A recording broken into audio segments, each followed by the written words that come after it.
कक्षा 6 व 7 की ब्रिज कार्य पुस्तिका प्रवाह भाग 2 का कार्यपत्रक 64 हल करेंगे। पेज नंबर 77 पर प्रश्न नंबर 1, नीचे दिए गए प्रश्नों को हल करें।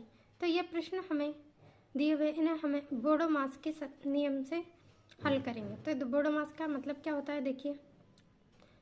बी का मतलब होता है ब्रैकेट, ओ मतलब ऑफ का, डी डिवाइड यानी भाग, एम मल्टीप्लाई यानी गुणा, ए मतलब एडिशन जोड़, और एस मतलब सब्ट्रैक्शन घटाओ। तो सबसे पहले हम ब्रैकेट को हल करेंगे, फिर ऑफ का को हल करेंगे, फिर भाग को हल करेंगे, फिर गुणा को हल करेंगे, फिर जोड़, और फिर अंत में जाकर हम घटाओ को हल करेंगे।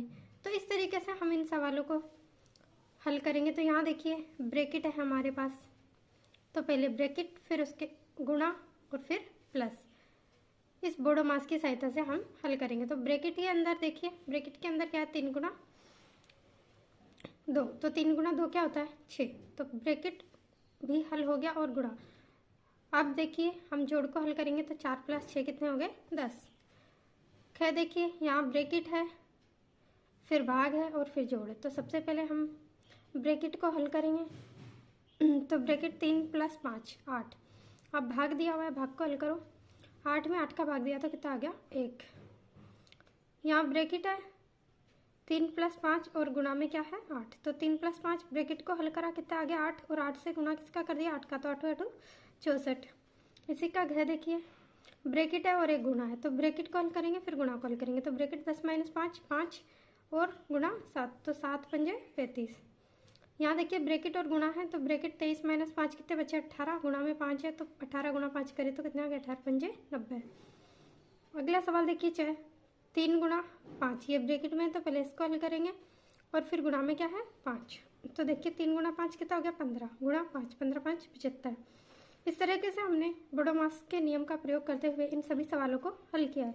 आगे देखिए प्रश्न नंबर 2, कोष्टक चिन्ह का सही जगह प्रयोग करें और सही उत्तर तक पहुँचे। हमें यहाँ पर ये समीकरण दी हुई है, इसमें हमें ऐसी जगह कोष्टक लगाना है कि हमारा उत्तर ये बराबर के बाद जो संख्या दी हुई है वो आ जाना चाहिए। तो हम यहाँ 20 भाग 4 को हम कोष्टक लगाएंगे। तो 20 में 4 का भाग देंगे, मतलब सबसे पहले कोष्टक ही हल होगा। तो 20 में 4 का भाग दिया तो आगे 5, 5 + 1 कितने आगे 6, मतलब हमने सही जगह कोष्टक का प्रयोग किया है। उसके आगे देखिए है यहाँ हमें 23 लाना है, तो मैंने 12 भाग 3 पर क्या लगा दिया कोष्टक। तो 12 में 3 का भाग दिया तो कितने आ गए 4, और 4 में 20 में 4 जोड़े तो कितने 24, और 24 ये प्लस हल कर लिया। अब क्या लास्ट में हम घटाओ हल करेंगे, तो 24 में से 1 गया तो बचे 23। इस प्रकार से हम इस आंसर तक पहुँचे हैं। यहाँ देखिए हमने 14 + 1 पर ब्रैकेट लगाया, 14 + 1 हो गया 15, 15 में हम 3 का भाग देंगे तो कितना आ गया 5। तो हम सही उत्तर तक पहुँच गए।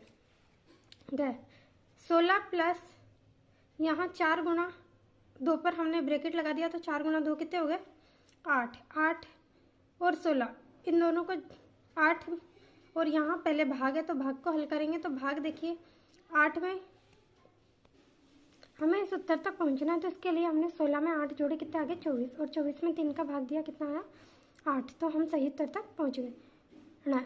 यहाँ देखिए 16 भाग 6 + 3, इस पर हमने ब्रैकेट लगा दिया, तो 6 + 3 कितने हो गए 9, 9 में 9 का भाग दिया हमने 18 में, तो उत्तर कितना आया 2।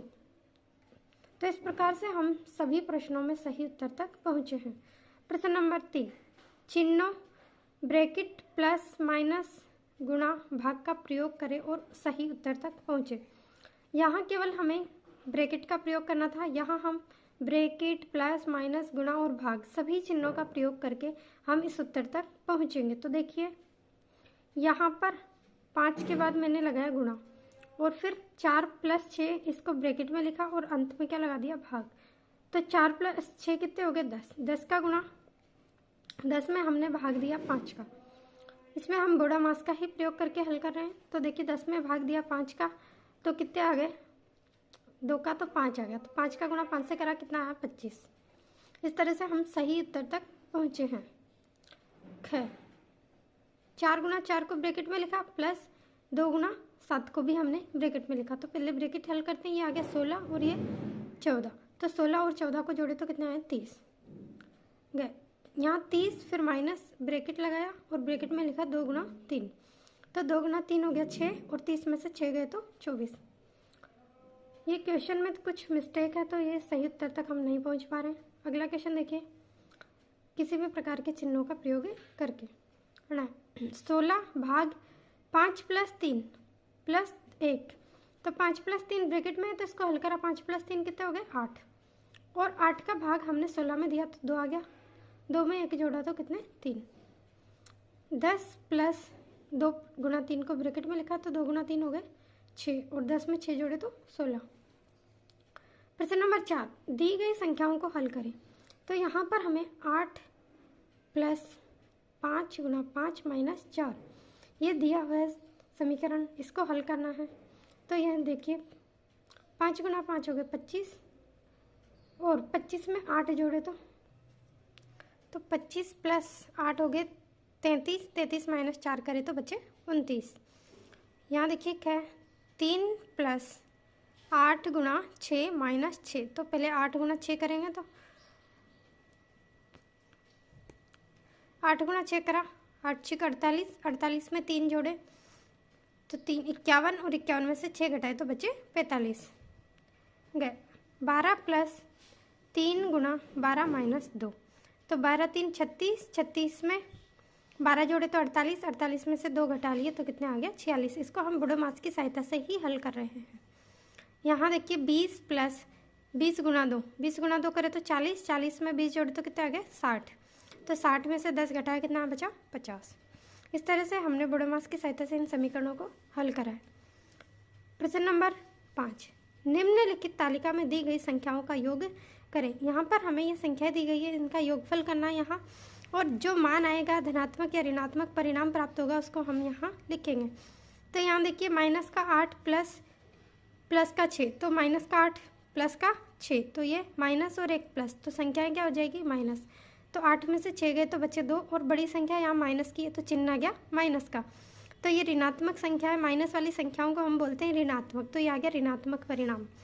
यहाँ माइनस के 14 प्लस माइनस का 8, तो ये माइनस का 14 और ये प्लस माइनस मिलके क्या हो गया माइनस, तो ये -8, तो 14 और माइनस के 8 दोनों ही माइनस में है तो ये जुड़ जाएंगे और चिन्ह हमारे पास कौन सा आ जाएगा माइनस का, तो ये हो गया -22। तो यहाँ माइनस का चिन्ह इसलिए परिणाम लिखा है ऋणात्मक गए। 27 + -13, तो प्लस माइनस हो गया, तो 27 में से 13 गए तो बचे 14, तो ये धनात्मक परिणाम है इसलिए हमने यहाँ लिखा है धनात्मक। एक क्वेश्चन और है माइनस का 35 प्लस माइनस का 21, तो ये माइनस का 35 और ये प्लस माइनस हो गया माइनस, तो -21, दोनों को जोड़ा तो ये आ गया 56 और परिणाम कौन सा प्राप्त हुआ है माइनस का, तो इसे हम क्या लिखेंगे ऋणात्मक। तो इस प्रकार से हमने कार्यपत्रक 64 हल किया।